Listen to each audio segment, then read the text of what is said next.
क्या आप जानते हैं कि अवतार फिल्म का पैंडोरा ग्रह अपने अंदर कितने रहस्य समेटे बैठा है? आइए इसे एक एक करके समझते हैं। बाहर से देखने पर पैंडोरा एकदम पृथ्वी जैसा दिखता है, लेकिन असल में यह कोई ग्रह नहीं है, बल्कि एक विशाल ग्रह के चारों ओर चक्कर लगाने वाला एक उपग्रह यानी चंद्रमा है।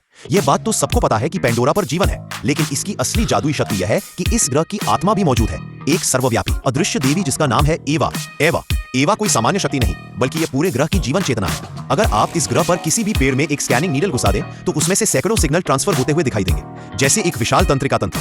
हर पेड़ एवा का एक सेल है। ये सब एक दूसरे से जुड़े हुए हैं, जैसी प्रकृति की एक जटिल लेकिन संतुलित मशीन। लेकिन एवा कभी हस्तक्षेप नहीं करती। वह ना कोई आदेश देती है, ना कोई फैसला सुनाती है। उसका काम सिर्फ एक है, सभी जीवों के बीच संतुलन बनाए रखना। चाहे इंसान इस धरती को जला दे या पेड़ों को काटकर यहाँ की सुंदरता को नष्ट कर दे, एवा केवल देखती है, दखल नहीं देती। लेकिन जैसे ही आप पैंडोरा पर कदम रखते हैं, आप उसकी अद्भुतता से दंग रह जाएंगे। यहाँ है हवा में तैरते हुए पहाड़, एक से बढ़कर एक आकार के चट्टानें हवा में बिना किसी सहारे के लटक रही हैं। आप सोचेंगे, क्या ये एवा का चमत्कार है? नहीं, ये भी विज्ञान का एक चमत्कार है, और जुड़ा है पैंडोरा के सबसे कीमती खजाने से, सुपरकंडक्टर खनिज अनोप्टेनियम। ये एक दुर्लभ अंतरिक्ष खनिज है जिसकी कीमत धरती पर है 4000 लाख डॉलर प्रति किलो। इस खनिज से एंटी मैटर और मैटर एनर्जी इंजन चल सकते हैं, अंतरिक्ष में तेज यात्रा संभव हो सकती है, और प्रकाश की गति से तेज संचार किया जा सकता है। इसी खनिज की वजह से पैंडोरा पर दो अद्भुत प्राकृतिक संरचनाएं हैं। 1. लोहे के विशाल आर्क्स। ये लाखों साल पहले तब बने थे जब पैंडोरा एक गर्म लावे से भरा हुआ गोला था। लोहे के अणु इस खनिज के चुंबकीय क्षेत्र में आकर्षित हुए और आर्क जैसे आकार में जमने लगे।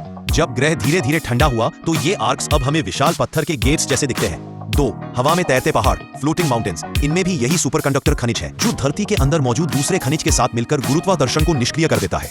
ये ठीक उसी तरह काम करता है जैसे धरती पर मैग्नेटिक ट्रेन, मगर उससे भी कई गुना ज्यादा ताकतवर और रहस्यमयी। पर अब आते हैं इंसानों की कहानी पर। जब इंसानों को इस खनिज के बारे में पता चला, तो उन्होंने यहाँ खनन शुरू कर दिया। उनका मकसद था इस शक्ति को अपने कब्जे में लेना। अब एक तुलना कीजिए पैंडोरा और धरती की। इस समय की धरती एक बेजान साइबरपंक वर्ल्ड बन चुकी है। हर जगह सिर्फ इंसान और मशीनें हैं, कोई हरियाली नहीं, कोई जानवर नहीं। जनसंख्या बहुत ज्यादा है, संसाधन खत्म हो चुके हैं, और इंसान की भावनाएं अब सिर्फ मशीनों तक सीमित रह गई हैं। इसी धरती पर रहता है जेक सुली, एक अपाहिज पूर्व सैनिक। उसके दोनों पैर काम नहीं करते, सरकार ने उसे भुला दिया है। वो एक अंधेरे तहखाने में रहता है, अकेला, टूट चुका।